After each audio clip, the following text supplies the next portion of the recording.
അമ്മമാരെ കുറിച്ച് പറയുമ്പോൾ നമ്മളെല്ലാം വാചാലരാവാറുണ്ട്. കാരണം അമ്മ ആ കുഞ്ഞുങ്ങൾക്ക് വേണ്ടി കഷ്ടപ്പെടുന്നതും ഒക്കെ നമ്മൾ സാധാരണ കാണുന്നത്. അങ്ങനെയുള്ള മുഖങ്ങൾ നമ്മൾ കണ്ടുവരുമ്പോൾ ഇപ്പോൾ അങ്ങനെ അല്ലാത്ത മുഖങ്ങൾ അമ്മമാർക്ക് കണ്ടുവരും. കാരണം മറ്റേത് മക്കളെ കഷ്ടപ്പെട്ട് വളർത്തുന്നു, അവർക്ക് വേണ്ടിയുണ്ടല്ലോ സിംഹത്തിൻ്റെ, അതായത് പെൺസിംഹത്തിൻ്റെ രൂപം പോലും ധരിക്കാറുണ്ട് അവർക്ക് എന്തെങ്കിലും വന്നു കഴിഞ്ഞാൽ അമ്മ.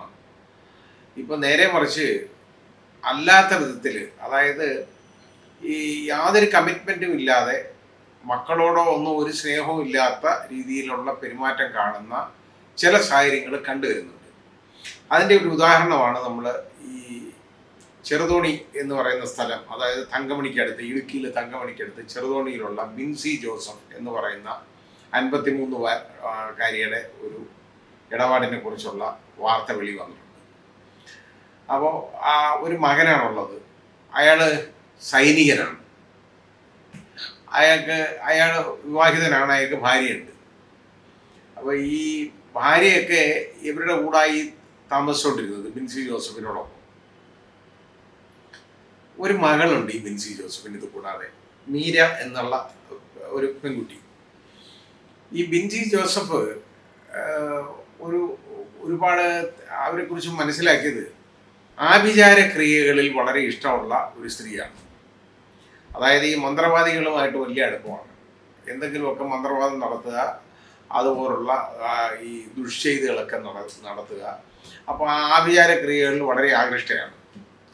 1-2 സഹായികളുമുണ്ട് ഈ സ്ത്രീക്ക്. ഇത് ആദ്യം ചെയ്തതെന്ന് പറഞ്ഞാൽ ഈ മീരയുടെ ഒരു 10 പവൻ സ്വർണം അങ്ങ് മോഷ്ടിച്ചു. ഈ അമ്മ മകളുടെ സ്വർണ്ണമാണ് മോഷ്ടിച്ചു കൊണ്ടുപോയി അത് വലിയ തുകയ്ക്ക് പണയം വെച്ചു. അതിൻ്റെ ഒരു തുക കയ്യിലാക്കി. അത് കഴിഞ്ഞിട്ട് ഈ മകൻ്റെ ഭാര്യയുടെ സ്വർണം, മരുമകളുടെ 14 പവൻ സ്വർണം ഇതുപോലെ എടുത്ത് കൊണ്ടുപോയി പണയം വെച്ചു. അപ്പോൾ 24 പവൻ സ്വർണം ഇതുപോലെ പണയം വെച്ച് അതിൻ്റെ തുക വാങ്ങിയെടുത്ത് കയ്യിലുണ്ട്. മാക്സിമം എമൗണ്ടിനായി പണയം വെക്കുന്നത്. ഇത് കൂടാതെ പല ആളുകളുടെയും പേരിൽ അവിടെയുള്ള ഒരുപാട് സഹകരണ സ്ഥാപനങ്ങളിൽ നിന്ന് നല്ല എമൗണ്ട്, വലിയ എമൗണ്ട് ലോൺ എടുത്ത്, ലക്ഷങ്ങളാണ് ലോൺ എടുത്തത്. ഈ പണമൊക്കെ എന്ത് ചെയ്തു എന്ന് ചോദിച്ചു കഴിഞ്ഞാൽ അവർ അതിന് ഉത്തരവൊന്നുമില്ല, അത് ഒന്നും പറയത്തില്ല. ഒരു സഹായി കൂടുണ്ട്, ഒരു സ്ത്രീ. അവസാനം ഇത് നിവൃത്തിയില്ലാതെ വന്നപ്പോൾ ഈ മകൻ ഈ അമ്മയ്ക്കെതിരെ പോലീസ് കേസ് കൊടുക്കുന്ന സാഹചര്യം വന്നു. അത് ആദ്യമായിട്ടാണ് നമ്മൾ കാണുന്നത്. സാധാരണ നേരെ തിരിച്ചാണ് സംഭവിക്കാറുള്ളത്. ഈ മകൻ്റെ ശല്യം കൊണ്ട് അമ്മ പോലീസിൽ കേസ് കൊടുക്കുന്നതല്ലാതെ നേരെ മറിച്ചുള്ള കാര്യം നമ്മൾ കാണാറില്ല. പക്ഷേ ഇവിടെ സംഭവിച്ചത്, ഈ സൈനികനുണ്ടല്ലോ, അയാൾ സൈനിക സേവനമായിട്ട് നടക്കുകയാണ്, അയാൾക്ക് ഒരു മാർഗമില്ല ഇവിടെ വന്ന് നോക്കാൻ. ഇതേപോലെ തോന്നിവാസമായിട്ട് നടക്കുകയാണ് ഇവർ. അപ്പോൾ അവസാനം അയാൾ പോലീസിൽ പരാതി കൊടുത്തു. ഈ സ്ത്രീ ഒളിവിൽ പോയി. ഈ ഒളിവിൽ താമസിക്കാനായിട്ട് ഒരു 49 വയസ്സുകാരിയാണ് ഇത് എല്ലാ ഇടപാടും എല്ലാം ശരിയാക്കി കൊടുത്തത്. ആ സ്ത്രീയെ അറസ്റ്റ് ചെയ്തിട്ടുണ്ട്. ഇപ്പോൾ ഏതായാലും ഈ ബിൻസി ജോസഫ് അറസ്റ്റിലായപ്പോൾ കുറ്റമൊക്കെ അങ്ങ് സംഭവിച്ചു. ഇനി ഇതല്ല ഏറ്റവും വലിയ പ്രശ്നം. അപ്പോൾ ഇവരുടെ ഒരു സുഹൃത്ത് പറഞ്ഞു കൊടുത്തു, അതായത് ഈ ബിൻസി ജോസഫിൻ്റെ സുഹൃത്ത് പറഞ്ഞു കൊടുത്തു, അതിന് ഡിജിറ്റൽ എവിഡൻസ് ഉണ്ട്. അതാ രസം. അതിൻ്റെ ആ ചർച്ചയൊക്കെ കിട്ടും, ഫോണിൽ നിന്ന് എല്ലാം കിട്ടും. ഈ ബിൻസി ജോസഫിൻ്റെ സുഹൃത്ത് പറഞ്ഞു കൊടുക്കുന്നുണ്ട് ഇവിടെ അങ്ങ് തട്ടിയേക്കാൻ, ആരെന്നറിയ മരുമോളെ. അപ്പോൾ എങ്ങനെ കൊല്ലണം എന്നൊക്കെ പറഞ്ഞു കൊടുക്കുന്നുണ്ട്. അതെല്ലാം അതേപോലെ ഒബേ ചെയ്ത് ചായയിൽ വിഷം കലർത്തി കൊടുക്കാനായിട്ട് പറഞ്ഞു. ഏതായാലും ശരി, അത് കുറച്ചെങ്ങാണ്ടേ കുടിച്ചുള്ളൂ. അത് കാരണം അത് ഏറ്റില്ല, മരിച്ചുമില്ല. അപ്പം കൊലപാതക ശ്രമം ഉണ്ട് ഇവരുടെ പേരിൽ, അറ്റംപ്റ്റ് കമ്മിറ്റ് മർഡർ. അപ്പോൾ ആ ഒഫൻസും ഉണ്ട്. അത് ഈ കുറ്റമൊക്കെ അങ്ങ് സംഭവിച്ചു, പോലീസ് പിടിച്ചു. പക്ഷേ ഈ പണം കൊടുത്തത് എങ്ങനെയാണ്, എവിടെ ഈ പണം എന്ത് ചെയ്തെന്നുള്ളതിനെ കുറിച്ച് ഒരു ആൻസറും ഇല്ല, ഒന്നും പറയത്തില്ല. എന്ത് ചെയ്യാൻ പറ്റും? അതിനി അതിൻ്റെ പുറകെ നടന്ന് തെളിവുകൾ എടുക്കണം, ഈ പണം എങ്ങോട്ട് പോയി എന്നൊക്കെ.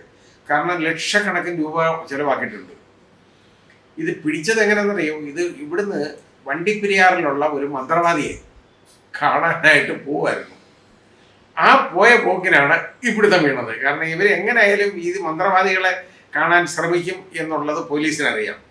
ആ രീതിയിലേ ഇവർ പൂട്ടാൻ പറ്റുള്ളൂ. കാരണം ഇവർ എവിടെ ഒളിച്ചിരിക്കുന്നു എന്നുള്ളത് ഒരു മനസ്സിലാക്കിയെടുക്കാൻ വയ്യാത്ത ഒരു കാര്യമായിരുന്നു. ഏതായാലും വണ്ടിപ്പെരിയാറുള്ള മന്ത്രവാദിയെ അവർ പോലീസ് സർവീലൻസിലായിരുന്നു. അവിടെ ചെന്നപ്പോൾ പിടുത്തം വീഴും. അങ്ങനെയാണ് ഈ സ്ത്രീയെ പിടിക്കുന്നത്. ഇതൊരമ്മ, അതായത് മകൻ്റെ ഭാര്യയുടെ സ്വർണം മോഷിച്ചുകൊണ്ടിരുന്ന് പണയം വെക്കുന്നു.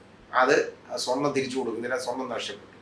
ഇനി അടുത്ത ആളിൻ്റെ, അതായത് സ്വന്തം മകളുടെ സ്വർണം മോഷ്ടിച്ച് അതും ഇതുപോലെ കൊണ്ട് പണയം വെക്കും. പിന്നെ നാട്ടുകാരുടെയൊക്കെ പലരുടെയും പേരിൽ ലക്ഷങ്ങളാണ് പല കോപ്പറേറ്റീവ് സ്ഥാപനങ്ങളിൽ നിന്ന് ലോൺ എടുത്തേക്കുന്നത്.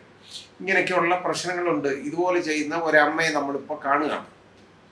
ഇങ്ങനെ അത് മാത്രമോ, ഈ മരുമകളെ ചായക്കകത്ത് വിഷം ഒഴിച്ചു കൊടുക്കാൻ വേറെ ഒരു സുഹൃത്ത് പറഞ്ഞു കൊടുത്തതനുസരിച്ച് ചെയ്യുകയാണ്. പടമൊക്കെ ഉണ്ട് പത്രത്തിലൊക്കെ, ഇപ്പോൾ ഏതായാലും എല്ലാം വന്നിട്ടുണ്ട്. ഇത് ഒരമ്മ. അടുത്ത ഒരമ്മയുടേത്, അതുകൊണ്ടാണ് ഞാൻ പറഞ്ഞത്, ഒരു വാർത്ത വരുന്നത് കേട്ടോ. രാവിലെ അത് മാധ്യമങ്ങളൊക്കെ, അതായത് ദൃശ്യമാധ്യമങ്ങളിലൊക്കെ റിപ്പോർട്ട് ചെയ്തിട്ടുണ്ട്, ചിലതിലൊക്കെ. ആ അമ്മ ചെയ്തേക്കുന്ന പണി എന്ന് പറഞ്ഞു കഴിഞ്ഞാൽ, അതായത് മയക്കുമരുന്ന്, ബാംഗ്ലൂരിൽ നിന്ന് മയക്കുമരുന്ന് കടത്തുക. അതിന് കൂട്ടാളി ആരാന്നറിയോ? സ്വന്തം മകനെയാണ് കൊണ്ടു നടക്കുന്നത്. 21 വയസ്സുകാരൻ കേട്ടോ, അവനെ കൊണ്ടു നടക്കുക. അപ്പോൾ അവൻ വേറെ 2 കൂട്ടാളികൾ ചെറുപ്പക്കാരുണ്ട്. ഈ സ്ത്രീ സ്ഥിരമായിട്ട് ബാംഗ്ലൂർ പോകുമ്പോഴെല്ലാം ഇവനെയും കൊണ്ടാണ് പോകുന്നത്. പോയിട്ട് ഇത് വാങ്ങുന്ന എന്തിനെന്നറിയോ? ഇത് മുഴുവൻ കച്ചവടത്തിനല്ല, ഇവരുടെ ആവശ്യത്തിന് ആദ്യം, ബാക്കിയുള്ളത് കച്ചവടം. അവരെ നശിക്കുന്നതും കൂടാതെ ബാക്കിയുള്ള ആളുകളെയും കൂടെ നശിപ്പിക്കാനുള്ള ഇടപാടാണ്. അതുകൊണ്ടാണ് ഇവർക്ക് ആ ഉപയോഗത്തിനുള്ള കാര്യം കിട്ടണം, പണം കിട്ടണം, ചെലവിനുള്ളത്. അതിന് വേണ്ടി ഉണ്ടാക്കിയിട്ട് അതാണ് ബാക്കിയുള്ള വിൽപ്പനയുടെ ലക്ഷ്യം. എന്നിട്ട് ഇവർ ആവശ്യത്തിന് അവർ രണ്ടുപേരും ഉപയോഗിക്കും. ഈ പയ്യനെ 21 വയസ്സുകാരനെ കൂടെ കൊണ്ടായി ഇത് ഉപയോഗിപ്പിക്കുന്നേ, ഒന്ന് ആലോചിച്ച് നോക്കിക്കോളൂ. അപ്പോൾ ഒരമ്മ, ഇങ്ങനെയുള്ള അമ്മ നമുക്ക് കാണാൻ, മക്കൾ മയക്കുമരുന്ന് ഉപയോഗിക്കുന്നു, മകൻ മയക്കുമരുന്ന് ഉപയോഗിക്കുന്നു എന്നുള്ള പരാതി ഉള്ള ഒരുപാട് അമ്മമാരെ നമുക്ക് കാണാൻ കിട്ടും. അവർ വേറെ നിവൃത്തിയില്ലാത്തതുകൊണ്ട് അവരതിന് കേസ് കൊടുക്കുകയൊക്കെ ചെയ്യും. പക്ഷേ ഈ അമ്മ മകനെ കൊണ്ട് മയക്കുമരുന്ന് ഉപയോഗിപ്പിക്കുക, അതുകൂടാതെ അമ്മയെ ഉപയോഗിക്കുക, അത് വളരെ ഒരു അവരൊക്കെ ഇവിടുത്തെ ഏത് സൊസൈറ്റി പെടുന്നതെന്ന് നമുക്കറിഞ്ഞൂടാ. ഇതൊക്കെയാണോ നമ്മുടെ സംസ്കാരത്തെക്കുറിച്ചൊക്കെ അങ്ങ് ഉറച്ചു പറയുമല്ലോ. ഇതാണോ നമ്മുടെ സംസ്കാരം? ഇത് ആര് പഠിപ്പിച്ച സംസ്കാരമാണ് ഇതൊക്കെ? അപ്പോൾ ഇത് എന്നൊക്കെ പറയുന്നത് ഇന്നിപ്പോൾ വ്യാപകമാണ്. അതായത് ഇപ്പം നമ്മൾ തിരിച്ചറിഞ്ഞിരുന്നത് ഈ മക്കള്, അതായത് ഈ പ്രത്യേകിച്ച് ആൺകുട്ടികൾ, പെൺകുട്ടികളിലെയും മോശമൊന്നുമല്ല, ഹോസ്റ്റലുകളിലൊക്കെ സ്ഥിരമായിട്ട് ഇപ്പോൾ ഉപയോഗിക്കുന്നുണ്ട്, ഒരുപാടിടത്ത് ഉപയോഗിക്കുന്നുണ്ട്, ഇഷ്ടംമാതിരി. ഇത് ഇങ്ങനെ വളരെ വ്യാപകമാണ്. ഇത് എന്താണെന്നറിയാം, ഇത് വ്യാപകമാകാൻ കാരണം എന്ന് പറഞ്ഞാൽ ഈ MDMA എന്നൊക്കെ പറഞ്ഞ് ചെറിയ ക്വാണ്ടിറ്റി മതി.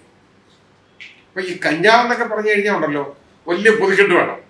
അത് കൊണ്ടുപോകുമ്പോഴൊക്കെ കാണുകയും പിടിക്കുകയൊക്കെ ചെയ്യാൻ എളുപ്പം. അല്ലാതെ ഈ വളരെ ചെറിയ തോതിൽ ഇത് കണക്കാക്കാൻ പറ്റില്ല. ഇതെന്ന് പറഞ്ഞാൽ ഒരു 50 ഗ്രാം ഉണ്ടെങ്കിൽ നല്ല എമൗണ്ടിന് അത് വിൽക്കുകയും ചെയ്യാം, സ്വന്തം ഉപയോഗം നടക്കുകയും ചെയ്യും.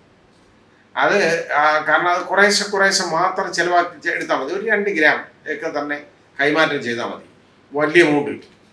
അപ്പം ഇത് ഈ രീതിയിലാണ് ഇപ്പോൾ. അതുകൊണ്ട് എന്താ, ഇത് ഗോപ്യമായിട്ട് വെച്ച് കൊണ്ടുവരാൻ പറ്റും. ഇപ്പം നമ്മൾ തന്നെ കൊല്ലത്ത് ഒരു സ്ത്രീയെ നമ്മൾ കണ്ടില്ലേ, ഒരു വന്നതെന്ന് പറഞ്ഞു കഴിഞ്ഞാൽ അവരുടെ ശരീരത്തിൽ ഇത് ഒളിപ്പിച്ചു വെച്ച ആ ഭാഗമൊന്നും ഞാൻ പറയുന്നില്ല, ഒളിപ്പിച്ചു വെച്ചേക്കുന്നത് പറഞ്ഞില്ലേ, അത് കൊണ്ടുവരാൻ പറ്റും. അതാണ് കാര്യം. ഏതാണ്ട് ഏതോ 10-20 ഗ്രാം MDMA ഒളിപ്പിച്ചു വെച്ചുകൊണ്ട് വന്നു. ആരും പരിശോധിക്കാത്ത സ്ഥലമാണ്, എളുപ്പമൊന്നും ദേഹപരിശോധനയിലൊന്നും കിട്ടത്തില്ല. അങ്ങനെ ഉള്ളത് നമ്മൾ കണ്ടു.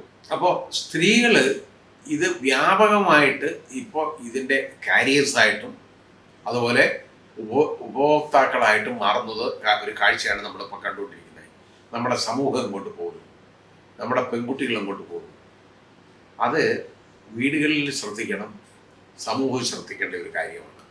ഇതിപ്പോൾ ഞാൻ ഈ 2 അമ്മമാരുടെ കാര്യം പറഞ്ഞത്, ഇത് മുമ്പില്ലാത്ത ഒരു കാഴ്ച നമ്മൾ കാണുകയാണ്. ഒരമ്മ വളരെ നമ്മൾ ചില രീതിയിൽ നമ്മൾ കണ്ടിട്ടുണ്ട്, കുഞ്ഞിനെ ചവിട്ടി കൊല്ലുന്നതും ഒക്കെ കണ്ടിട്ടുണ്ട്, ഇല്ലാന്നില്ല. പക്ഷെ അത് വളരെ റെയറായിരുന്നു. പക്ഷെ ഇപ്പോൾ അതിൻ്റെ അളവ് കൂടി തുടങ്ങി എന്നുള്ളതാണ്. അതൊന്ന് പറയാൻ വേണ്ടി ഞാനിത് പറഞ്ഞു എന്നുള്ളതേ ഉള്ളൂ. സമൂഹം ശ്രദ്ധിക്കണം.